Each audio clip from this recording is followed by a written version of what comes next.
He came home missing his right arm, medals on his chest, American officer's uniform on his shoulders. 2 years of war in Europe behind him, 20 years old, alive. He walked into a barbershop in San Francisco. The barber looked at him and said, "We don't serve Japanese." Daniel Inouye stood in the doorway in a United States Army uniform, empty right sleeve, combat decorations on his chest, and heard, "We don't serve Japanese." That was the moment he understood that his war was not over. It would just be fought differently from now on. By the end of this video, you will understand what a real fight looks like. Not the one on the battlefield, though that will be here too, but the one that continues after the war, at home, in barbershops, in the halls of Congress, in the archives where documents sit that no one wants to touch. The fight that lasts not 2 years, but 50. This is the story of Daniel Inouye, a man who fought for a country that called him the enemy, lost his arm for a flag that pointed him to the back of the bus, and spent the rest of his life proving that he and his people were Americans, every bit as much as anyone else. December 7th, 1941, Sunday morning, Hawaii. Daniel Inouye is 17 years old. He is studying. He wants to become a surgeon. He lives in Honolulu in a family of Japanese immigrants who came to America at the turn of the century and built a life here from nothing. That morning he hears explosions, sees smoke rising over the harbor, and understands everything has changed. He goes to the recruitment office immediately. He wants to volunteer, to defend his country. He is turned away. Japanese Americans have been classified as enemy aliens. They are not permitted to serve in the United States Army.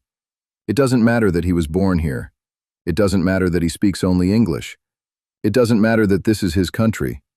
His face is Japanese. That is enough. In the months that follow, over 120,000 Japanese Americans on the mainland are loaded onto trains and sent to internment camps, behind barbed wire, in the desert. American citizens, in American camps. Their only crime, Japanese faces. 1. The United States Army reverses its policy. Japanese Americans are permitted to serve. Daniel Inouye volunteers that same day. He is 19 years old. His country has just declared his people enemies. Neighbors on the mainland are sitting behind barbed wire. Official U.S. policy says, "You are not equal." He puts on the uniform, not because the country deserved his loyalty, but because he had decided, once and for all, to prove that Japanese Americans were just as American as anyone else. And the only way he had to prove it was to go and die for it if necessary. His father saw him off at the station, said one word in Japanese, "Gambatte." Do your best. Don't give up. The 442nd Infantry Regiment, almost entirely Japanese American. Many of them came directly from the internment camps where their families were held. They were sent to Europe, Italy, France, Germany, the hardest assignments on the front. Command looked at them with suspicion. Some white officers openly questioned whether these men could be trusted. Some soldiers refused to fight alongside them. On the battlefield, there was no room for doubt. The 442nd went where others refused to go. They absorbed casualties that would have broken other units, and kept advancing. Their motto, "Go for broke," was not just a battle cry. It was the philosophy of men who had nothing left to lose except their honor. Inouye commanded a platoon. He fought like everyone else, quietly, without fanfare. Then came April 1945, April 21st, 1945. The mountains of Italy, Colle Musatello Ridge. Inouye's platoon received orders. Take the fortified German positions on the ridge. 3 machine gun bunkers, steep slopes, open ground with no cover. Inouye went first. First bunker, flanked it. 2 grenades, destroyed. As he ran toward the second, a bullet hit him in the stomach. He felt the impact, looked down, blood. He kept running. Second bunker, grenade, destroyed. When he raised his arm to throw a grenade at the third bunker, a German soldier fired an anti-tank round directly into his right arm. The round shattered the bone, tore through the muscle. His arm hung by a few tendons. In his hand, a grenade with the pin already pulled. Inouye looked at his right hand, at the grenade in it, at the German soldiers a few meters away. With his left hand, he pried open the fingers of his right, took the grenade, threw it into the bunker, destroyed it, lost consciousness from blood loss. He woke up in a field hospital, without his right arm. The war was over for him. Germany surrendered a few weeks later.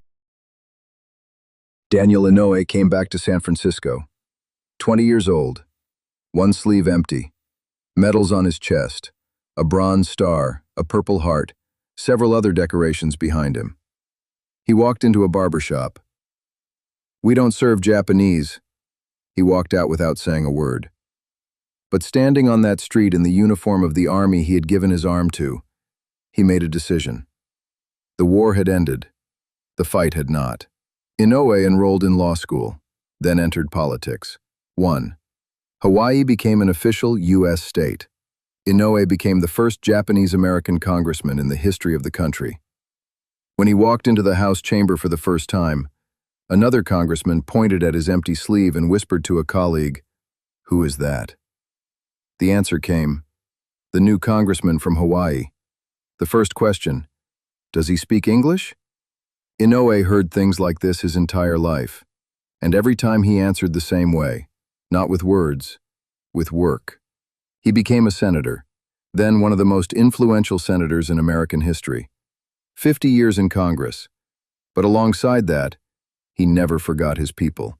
The 442nd Infantry Regiment, the most decorated unit in the history of the U.S. Army.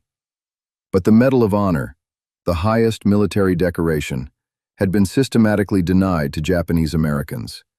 Documents disappeared. Applications were rejected, again and again.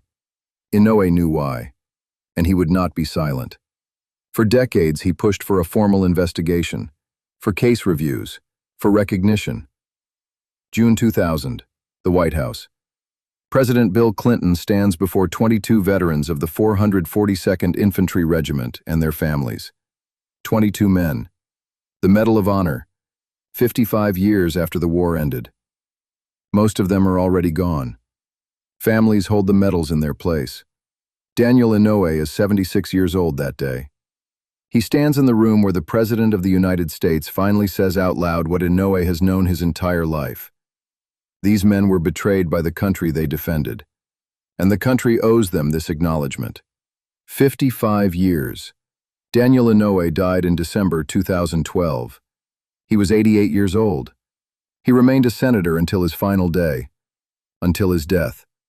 At the time of his death, the second most senior senator in the history of the United States. Without his right arm, with medals the country didn't want to give for 55 years. There is a question this story leaves you with. Why? Why fight for a country that calls you the enemy? Why spend 50 years fighting a system that rejected you? Why keep believing in a country that doesn't believe in you? Inouye answered that question his entire life. Not with words, with actions. Because if you leave, the system stays the same. If you stay and fight, something changes. Slowly, through pain, through 50 years, but it changes.